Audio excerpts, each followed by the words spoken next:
Serial killer का mindset बताओ।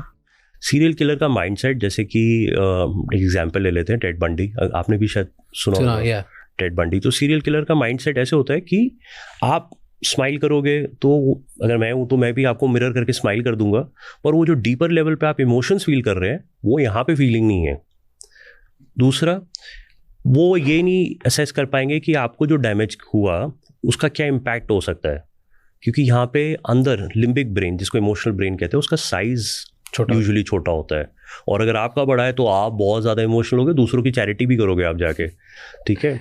तो उनको नहीं होता है, एंड प्लस बचपन से कंडीशनिंग का भी इफेक्ट होता है। टेड बंडी ने अराउंड 30 लोग मारे, very good looking, Hollywood actor जैसा लगता था, साइकोलॉजी पढ़ी, लॉ पढ़ रहा था, एंड उसकी बॉडी लैंग्वेज में जब भी बार में जाता था तो थोड़ी सी नेक टिल्ट, बैठ के सामने वाले को कंटिन्यूसली देखता रहता था मारने से पहले, उसको ले जाने से पहले।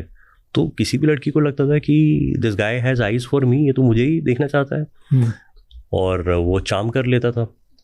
एंड दूसरा मेथड ये था कि हाथ में स्लिंग लगा के बोलता था कि बुक्स मेरी कार में रख दो यूनिवर्सिटी रोड में, मेरे हाथ पे तो स्लिंग लगा हुआ है।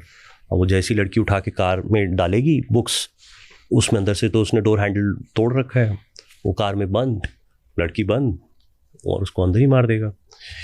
सर काट देना लड़कियों का, और फिर बाद में पुलिस को खुद ही जाके बोलना कैन आई हेल्प यू। अगर पुलिस पकड़ भी ले तो पुलिस कह रही है सच ए जेंटलमैन, है ना, good looking, well educated, nicely dressed, तो ऐसा आदमी तो नहीं कर सकता।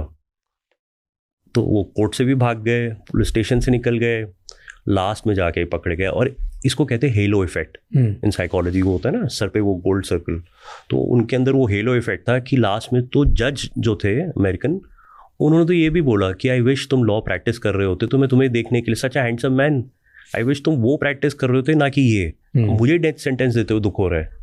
तो दैट वाज हिज चार्म। अगर जज पे ही उनका चार्म चल रहा है तो बाकी लोगों पे तो क्या होगा। पर कैसे पकड़ा गए? ओके, सो उनको उन्हीं की जो क्लोज गर्लफ्रेंड थी, उनको जो जो सिम्टम्स बताने लगे, उन्होंने आके रिपोर्ट किया कि ये है तो मेरे साथ अच्छे से रहता है, मेरे पे कभी अटैक नहीं किया है, लेकिन ये सब जैसे आप बता रहे हैं कि इस एज का आदमी, उन्होंने क्रिमिनल प्रोफाइलिंग करी, इस एज का आदमी और वेल एजुकेटेड, और आके ऐसे बात करता है, इम्प्रेस कर देता है, तो कहती इसी प्रोफाइल का मेरे पास भी है, you want to try that man, but I am not sure, मेरे साथ